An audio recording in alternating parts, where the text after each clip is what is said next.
Assalamualaikum warahmatullahi wabarakatuh. Good morning, everyone. We from Group 10 will present the result of our project-based learning, project entitled Inventory of Land Use and Utilization in the Coastal Area of Batam City. Our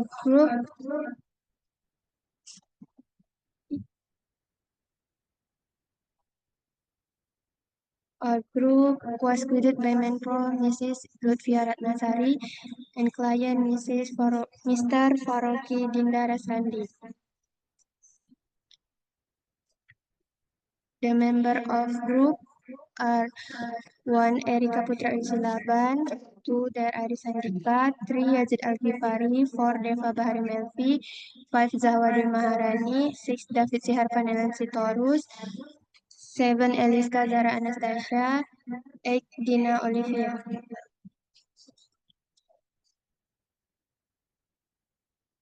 The next.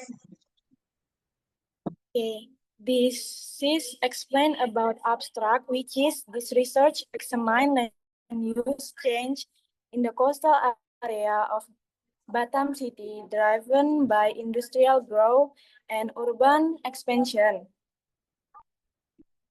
It aims to provide accurate spatial data for sustainable planning through satellite imagery, GIS analysis, and file verification. Okay, please next.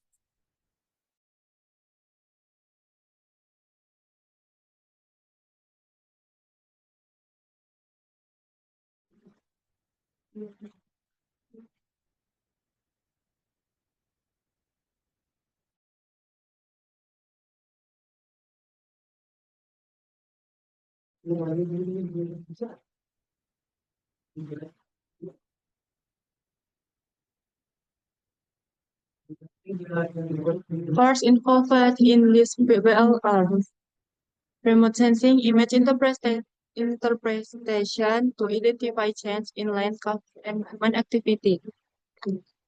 Photogrammetry determines the symbolization, scale, and visual presentation of the analysis result map.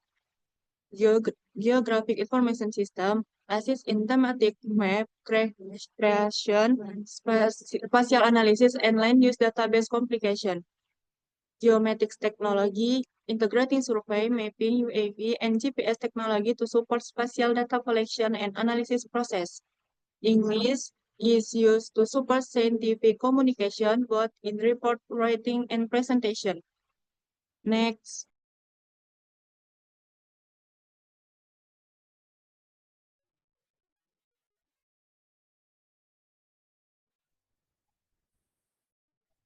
Next, methodology.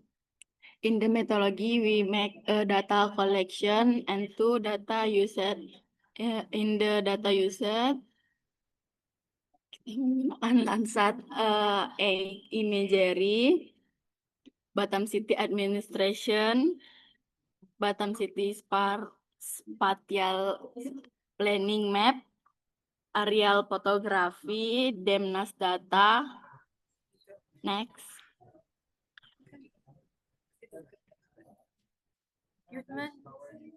Equipment use.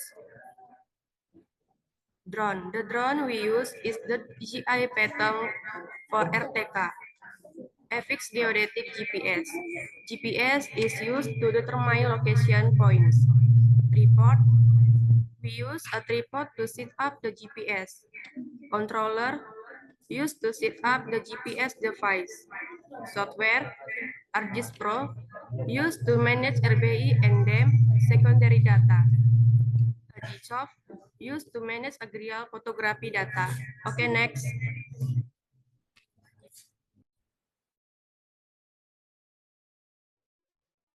Okay. Division of tax and member contribution. Dina Olivia work on land cover maps. Yazid Al-Ghifari work on topographic maps.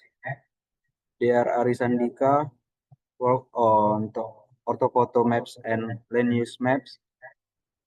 David Panelian creating maps of the work area and drone flag pads.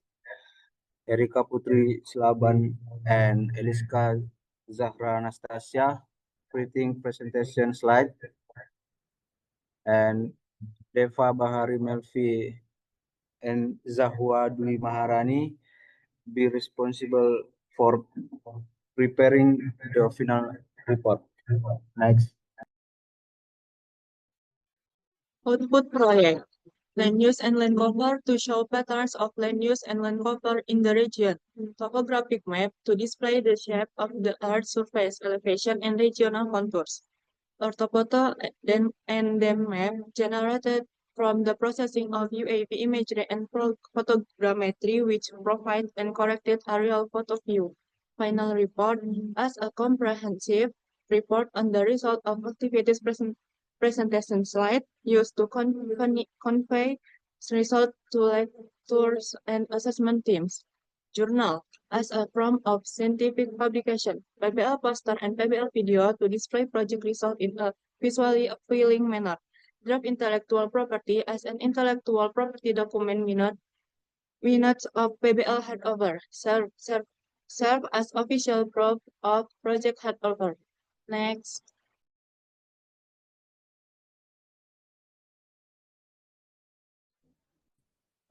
This is project implementation history, week 1 and 2, this table from Siap PBL in planning 1. In the first week, we prepared the project execution plan by discussing the project goals, dividing text, and setting the methods and schedule to ensure a well-structured project execution plan process. And in planning 2, in the second week, we coordinate with our lecturer and revise the project execution plan based on the feedback received, so the project plan become clear and ready to be executed. Next, please. Week 3, we revise the lesson plans. Week 4, we conduct a file survey in Tanjung Pinggir and collect secondary data. Week 5, we process the secondary data. Week 6, we prepare a letter requesting RT/RW data for PBL purpose. Week 7, we took a real photograph of Tanjung Pinggir area. Okay, next.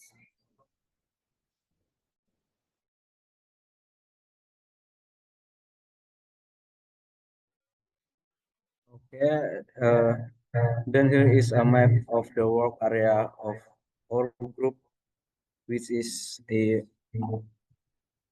on the coast of Tanjung Pinggir with a scale of 1 to 2,500. Next. Then here is a map of the drone flight path that we have done in our group PBL area with the same scale, namely 1 to 1,500. Next. This data is the result of drone imagery that contains coordinates, altitude, and camera orientation. It is used in the processing of aerial photography to produce an orthophoto. Next. This is the data aerial photo. This additional aerial photo data for the orthophoto generation process.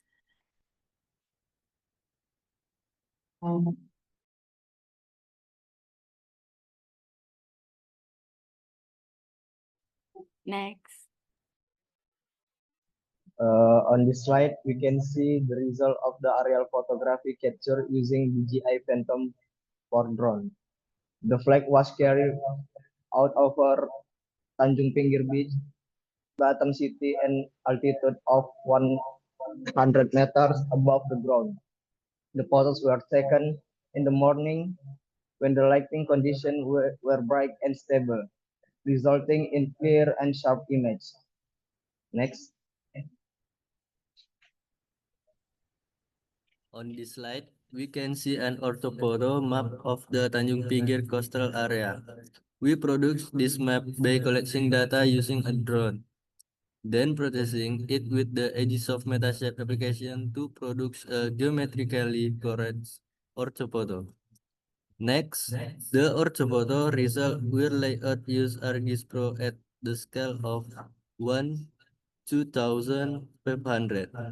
So that details such as vegetation, building, and coastline be clearly seen. Next. This map shows land use in the Skupang area at scale of 150,000. The data used came from Rupa Bumi Indonesia and was processed used ArcGIS Pro. This map includes a legend with color classification that describe land use type such as settlement, forest, and waterways to facilitate analysis. This map is divided into 4 sheets according to this division of the Skupang area. Next. Next.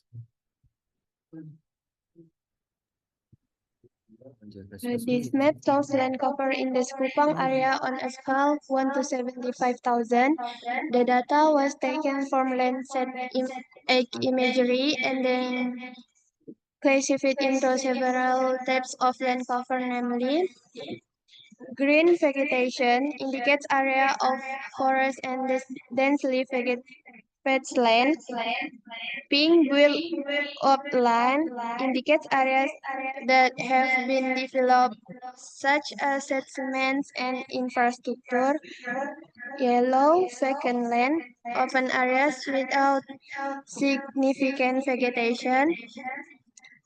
Blue water, the pitch beauties of water, such as the sea, rivers, and lakes. Brick white clouds, area covered by clouds when the image was captured.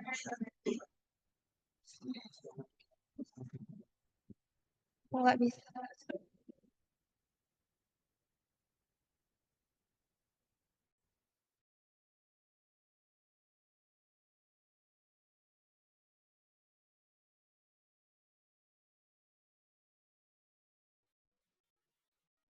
The following is a map of the Skupang area land cover, also at scale 1 to 50,000, which shows the area in greater detail than the previous scale.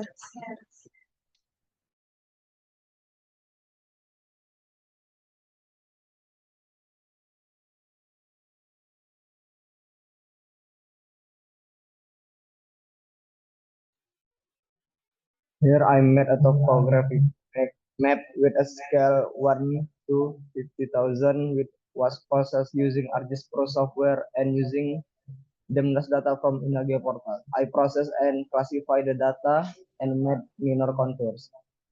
Next.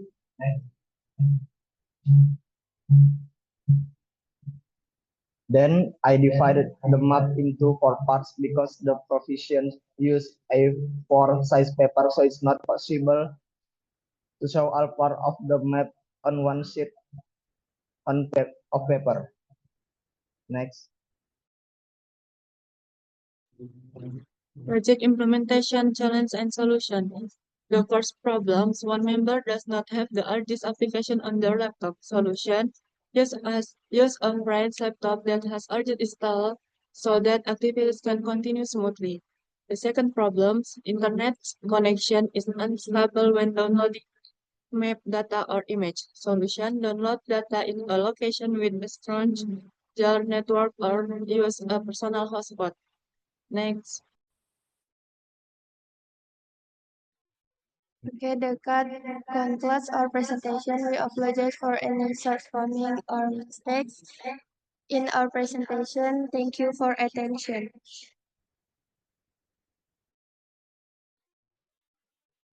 Baik, terima kasih kelompok 10 telah menyajikan presentasi PBL-nya. Untuk selanjutnya saya serahkan ke Pak Satria Bayu untuk memberikan review terhadap kelompok 12. Dengan hormat saya persilahkan. Terima kasih, Bu. Okay, so again switching to English. First, the same two questions. Jadi pertama dua pertanyaan yang sama seperti kelompok sebelumnya, to make it fair. So number one, group 10, how long did you prepare for the presentation?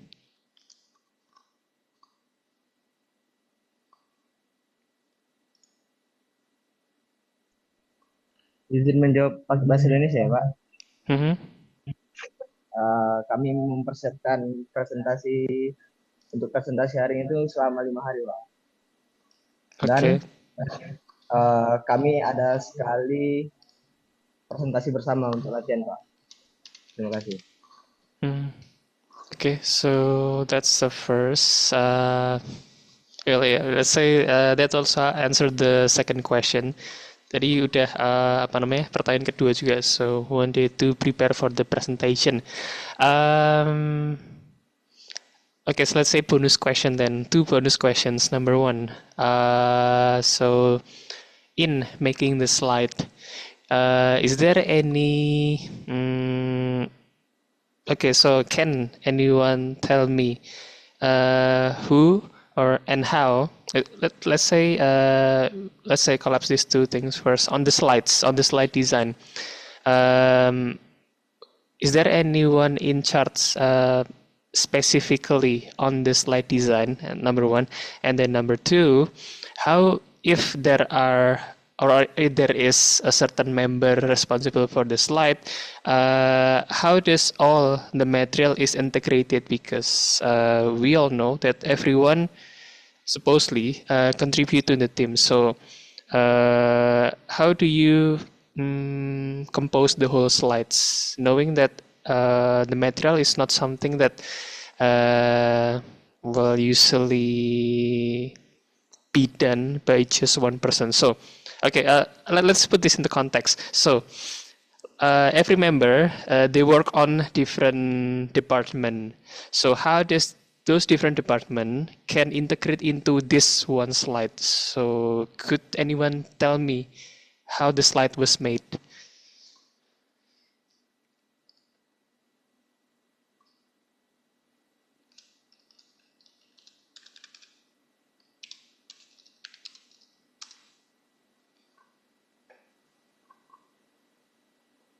Okay, too long then. So, okay, I'll make it simple. So, who's responsible for the slide?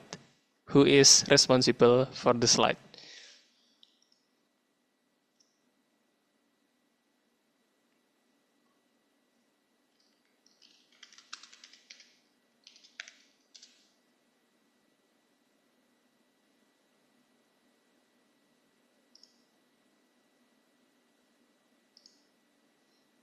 I'm not saying something like the slide is not good or the slide is excellent. No, I just would like to know. I need information. Who is or who are responsible for the making of the slide? Saya Pak yang bertanggung jawab. Okay, so that's one, and then number two, how do you integrate materials from the other members, or do you just okay? So number two, do you integrate materials from other members?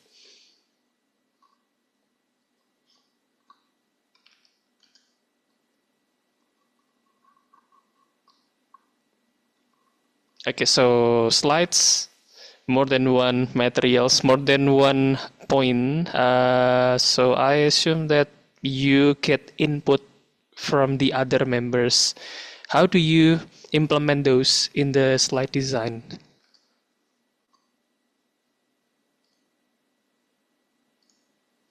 Oke, saya bantu lah ya. Asumsi saya semuanya kan kontribusi. Berarti kan untuk isinya kan nggak mungkin atau susah lah kalau harus juga dihandle satu orang kan. Jadi gimana cara untuk ngedesain semua materi tadi jadi slide ini gitu. So how do you integrate inputs from members into the slide?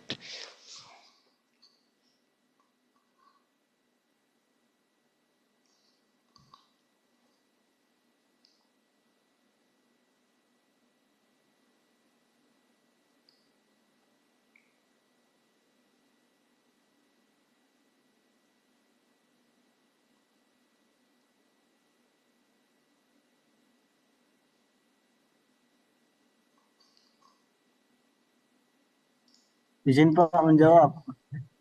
Oh, beda. Tadi yang bikin slide tapi nggak apa-apa. Oke, it's fine, sure. Ini udah langsung ada dari drone-nya Pak. Setelah kami mengambil foto udara di Tanjung Pinggir Pak. Okay, thank you for the response. So let's wrap this up. So I assume that it's kind of I know that this is kind of weird.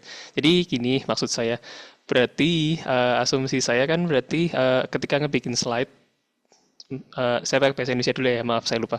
Ketika bikin slide berarti kan asumsinya satu orang yang tadi diminta untuk fokus ke visual presentasi itu bikin semuanya sendiri gitu kan. Nah, inilah kenapa tadi agak susah gitu ketika beberapa orang harus presentasi itu. So the problem here and my advice will be later on to integrate the input from all members during the design of the slide. Jadi karena nanti kan yang ketika presentasi kan nggak cuma satu. The presenters consist of several members. So those members who needs to present on certain parts needs to know how the visual should look like. Jadi kan nanti kan meskipun yang saya nggak masalah kalau cuma satu orang yang bikin slide. Permasalahannya adalah nanti ketika slide itu jadi, kan itu juga jadi tampilan yang muncul ketika anggota yang lain harus presentasi gitu kan.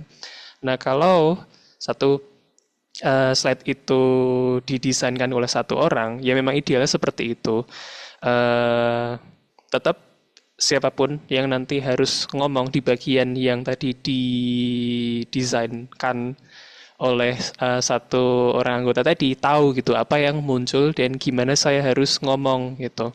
Itu akan susah kalau nggak ada masukan dari anggota-anggota yang lain gitu. So even during the slide designs, every member should contribute to the overall design of the presentation because different presenters needs different kind of visuals and materials to show to the audience. Kan nggak ya kita tahulah jujur-jujuran gitu aja kan nggak semua orang punya kemampuan menyajikan materi yang sama gitu. Jadi perlu juga penyesuaian antara apa yang kalian tampilkan, apa yang kalian mau sampaikan, nyambung atau enggak gitu dan itu susah kalau nggak ada masukan ketika dalam proses desain tampilannya tadi gitu.